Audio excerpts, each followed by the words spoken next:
Uh, okay, let's go. Next slide, please. So what we're going to talk about today, is just mentioned, is an advanced technology for unbiased detection of CRISPR-Cas9 strand breakage, essentially, or DNA strand breakage in general. I'll probably generalize this a little bit more. I think, as we've probably all seen and all aware, the promise of curative therapies from genome editing, such as CRISPR, is now really becoming a reality. There's a lot of press, a lot of press over the last, I guess, 5 or 6 years, but the press is now turning into clinical studies. There are at least five, well, there's more than 5. There's 5 treatments out there now with clinical studies: blood disorders, cancers, eye diseases, infections, and as I say, just an example here is a quick search of Google the other day, just highlighting some of the press now that's coming through to say how CRISPR is really starting to develop into a clinical therapy. But it isn't without its inherent safety concerns. So if we go next slide, please. There were significant safety gaps, and the concern since CRISPR began really has been this idea that CRISPR targets very specifically an on-target DNA sequence, cause a strand break, you get an indel, then you can functionally turn on or turn off a gene. But it is specific, but not completely specific. There are definitely off-target effects, and off-target strand breakage can, of course, lead to mutation and potentially deleterious health effects. Now, I say this has been known since the beginning of CRISPR, and there are a lot of technologies out there, or a lot of technologies being developed to try to identify in an unbiased way the off-target editing from CRISPR. But how sensitive are these technologies? That's a question. I've been involved in CRISPR science for probably, well, for at least 5 years, a little bit longer maybe now. And it's always been the question is, how sensitive are these technologies for identifying off-target effects? The sensitivity is claimed, it's claimed your sensitivity is at least 1 in 1,000, one indel in 1,000 cells, which sounds pretty sensitive. But in reality, how sensitive that, when you think if you're trying to translate these technologies from ex vivo technologies to in vivo into systemic technologies, and you've got 33 trillion cells in a human, is 1 in 1,000 really sensitive enough?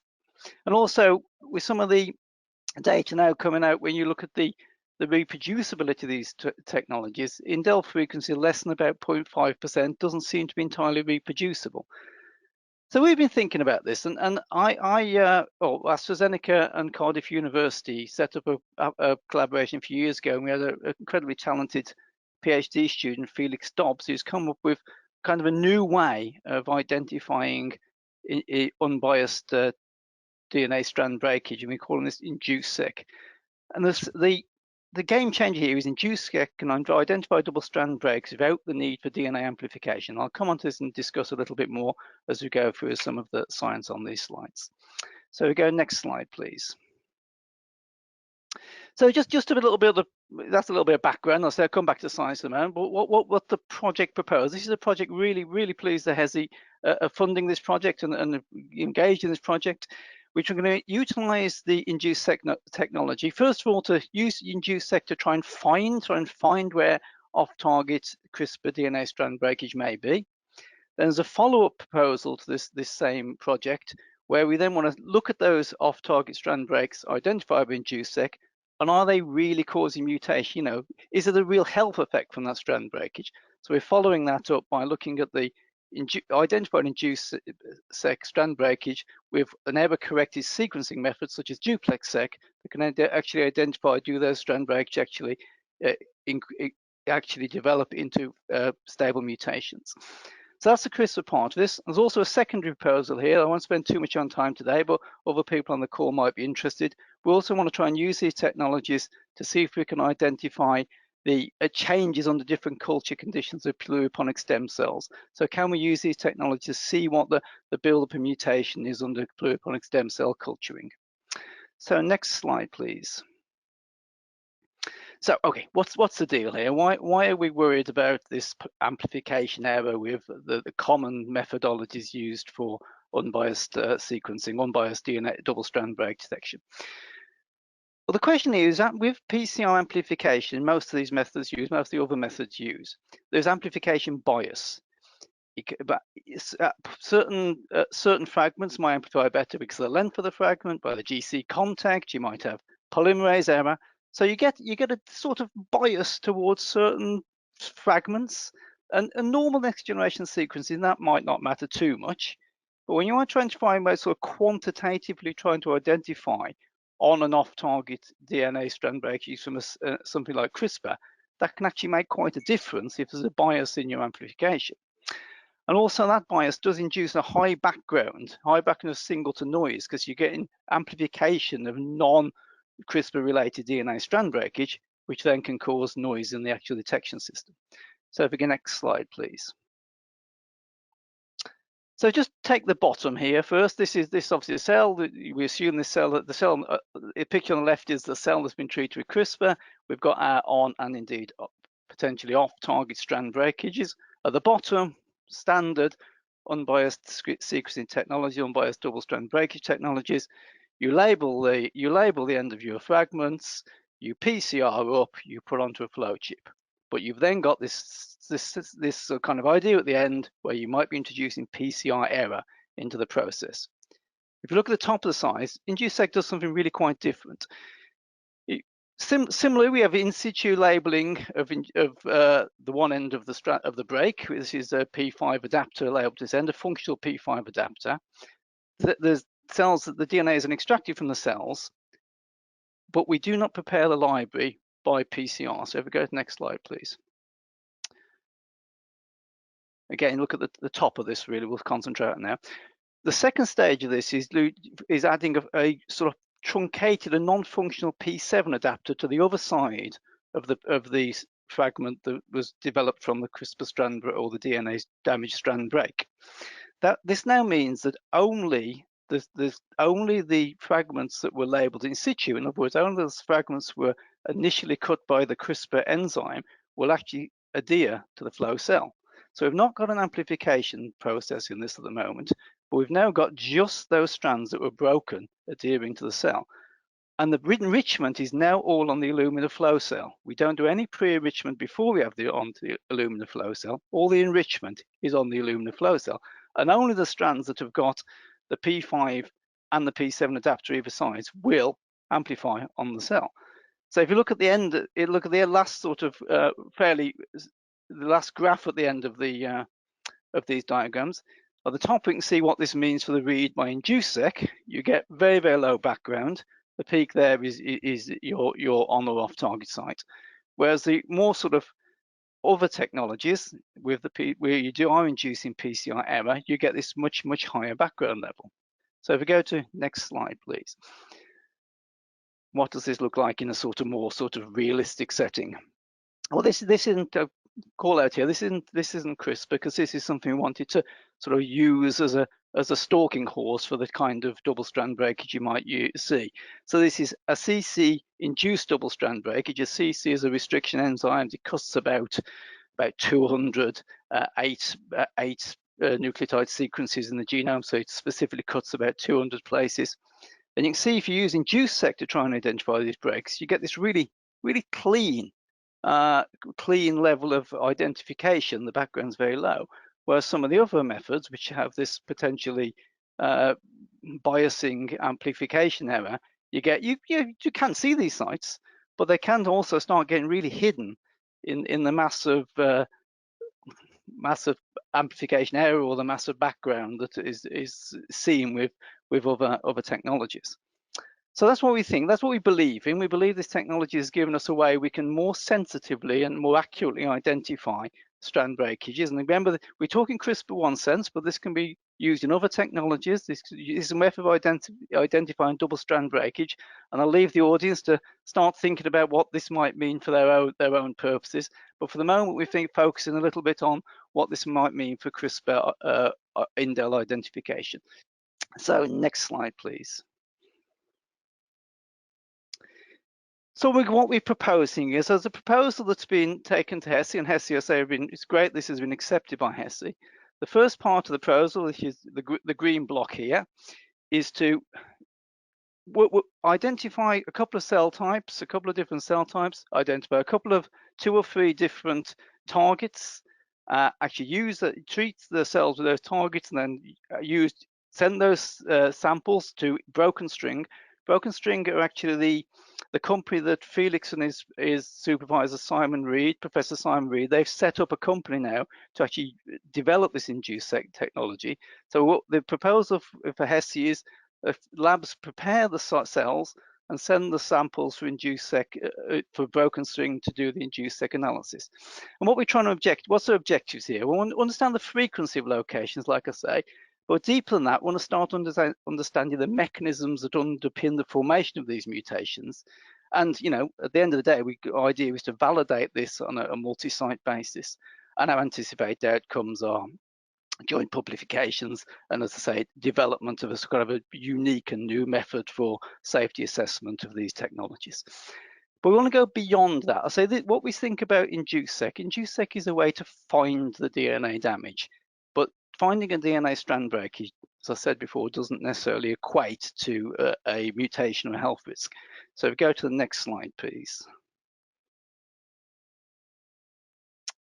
Yeah, okay, thank you. So I think if you can think of this as initially induced-seq is your find, but then we want to confirm whether these mutations are real. So following on from this initial part where we validate induced-seq, multi-site validation of technology with the use of Broken String to do the analysis, we want to take that further. We've identified the sites from these specific targets that we're looking at. We want to then use another technology, and we're thinking of duplex sequencing, error-corrected sequencing. We can then delve deep into those sites we've identified duplex-seq. Is a real mutation there? And maybe go to the next slide, because there's a blowout to this that makes it a bit more easier to read. So I say on the left here, we've got the first part of the second part of the proposal, if that makes sense, is to use error-corrected sequencing to try and identify whether these mutations are real. And even further from that, and I've put a line up here that might frighten some of the genotoxicologists on the call, mutation doesn't necessarily equal toxicological risk. And I think in the CRISPR space, that's really important, because they are maybe very specific mutations given by CRISPR. It's not a random mutation. So we should be able to identify which sites are really of toxicological concern or not. So the last part of this project, ideally, is can we start using sort of phenotypical assays to see whether these mutations are actually causing a tumorigenic risk. And there's another project running in HESI at the moment to validate the soft agar colony forming assay, or as a proposal at least. So if anybody's interested in joining this initial project to look for induced-seq duplex sequencing, and also potentially following this up with the second proposal for looking at the soft agar colony formation assay, get in touch with HESI. Okay, next slide, please. We've got a unique opportunity at the moment. Broken String, Illumina, the company Illumina, recognized this technology that Felix and Simon have developed has been really kind of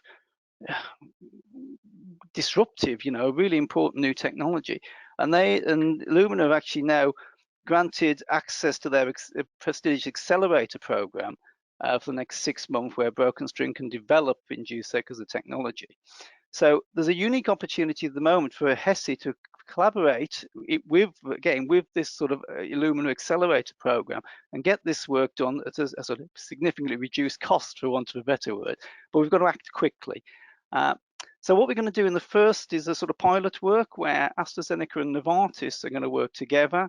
There's a proof of concept to see whether we can actually get this technology running in the 2 labs. It's a small format, and we're really lucky, or really grateful, that HESI have agreed to fund some of this work. So it's great that HESI are funding this. And we was also very grateful that this project was unanimously approved when we took it to the launch at the CT-Trax annual meeting earlier this year. So we've got support for this project, and the initial part is AstraZeneca and Novartis are going to pilot this over the summer. Next slide, please. But we've got to act really fast. So a steering team's been set up. Literally this week, we were deciding on the different cell lines and targets to use. Still a little bit of debate, but we're probably using MCF 10A and GM24385 as the actual cell lines. Targets, well, one with PCSK9, BCL 11A, but this is still under discussion. So literally this week we're nailing the targets, and we've got to get this work done really, really quickly. So if you just click another click, please.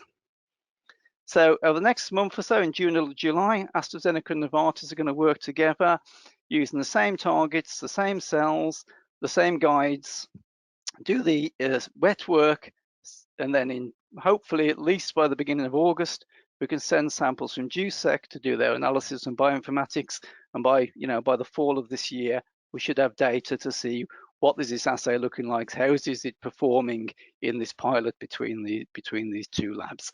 And following that, we then will obviously consider working further with the error-corrected sequencing, duplex sequencing, to see whether we've got a way forward to identify the mutations.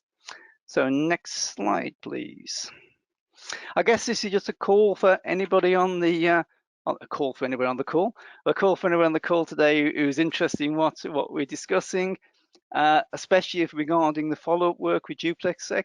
It's really great news now that Twin Strand and Jesse Salk, who are the pioneers of duplex sequence, have actually joined CT Tracks. So there's a unique opportunity, I feel, to develop these technology, or develop this technology beyond the find part that we propose within GSEC at the moment, and actually to get duplex sequencing really underway in this. This is just a screenshot from the HESI website, but this is a call for participations for all of this project, and there are other proposals on there as well. So I encourage anybody who's interested in what I've been talking about today to have a look at the website, get in touch with HESI, and please join us, because I think some really exciting work we can do here.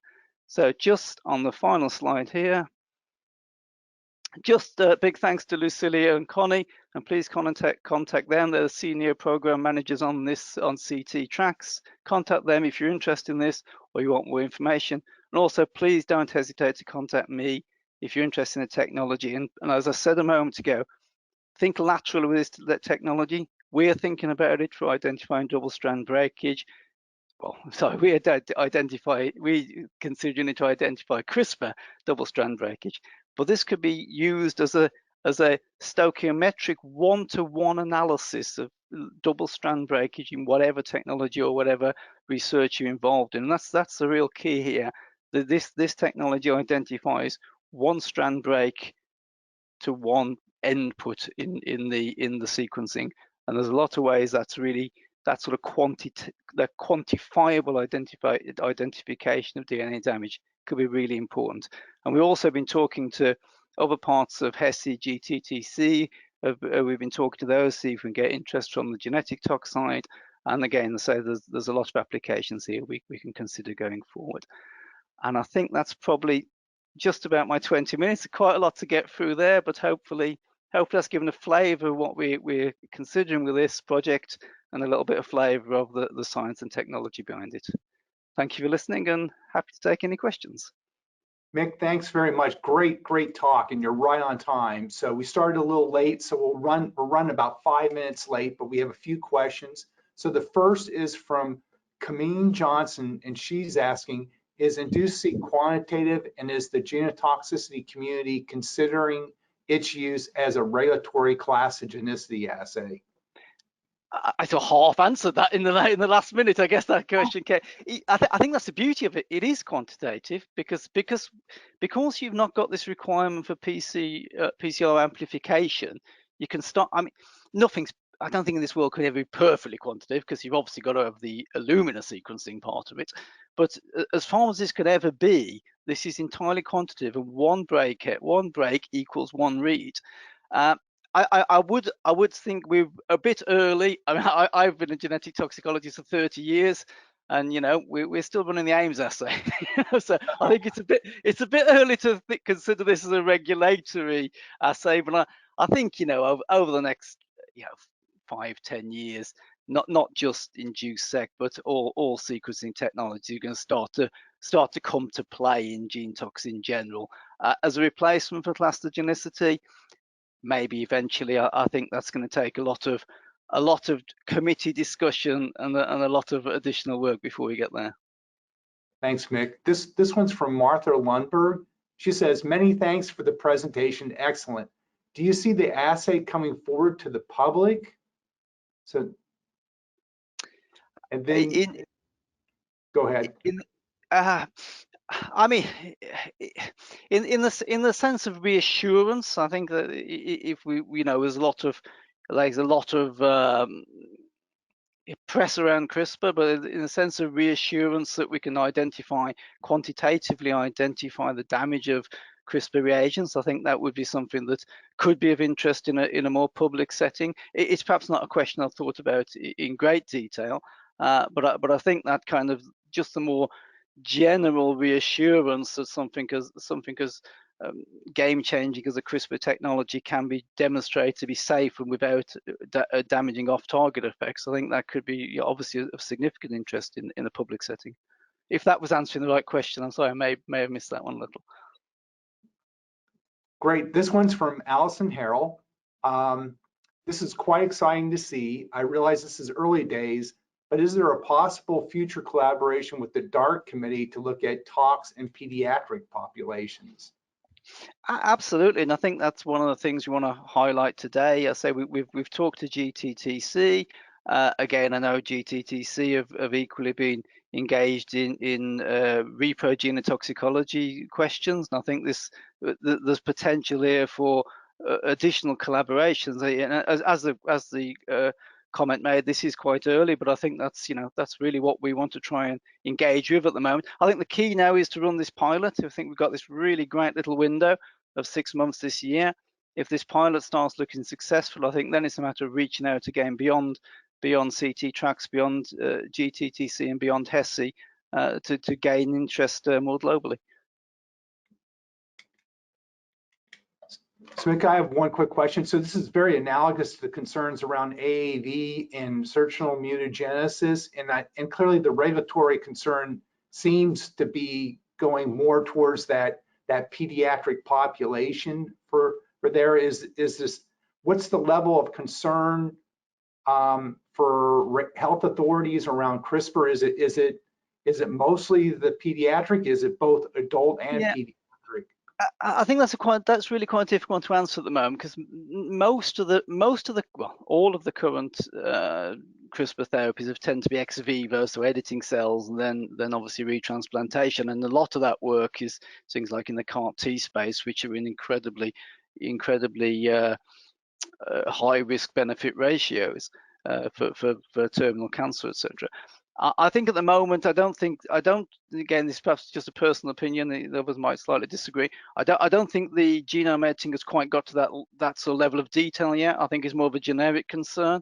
But of course, as we know, most of the kind of genetic disease we want to treat a younger population, so it's bound to come up as an issue, especially as we start considering CRISPR as a systemically delivered agent rather than an ex vivo agent. Great. We have one more question from Andreas Zeller. Says, great presentation, Mick. Have you thought about differentiating between somatic and germ cells? Hi, Andrea. And I know Andrea as well. Not yet, and I think at the moment, that's all. The first part, I think it's a very exciting technology. We want to develop as quick as we can, but perhaps want to sort of walk before we can run a little bit. First of all, we want to make this is just a transferable technology. We haven't even got that global transferability of the technology quite sorted yet. So that's what we'll do over the summer. And all those questions I'm really keen on looking at what that work on stem cells, what's the build-up and mutation in stem cells. So you can start thinking of that between a stem cell, a germ cell, and a somatic cell. I think that's definitely the next stage of what we want to look at.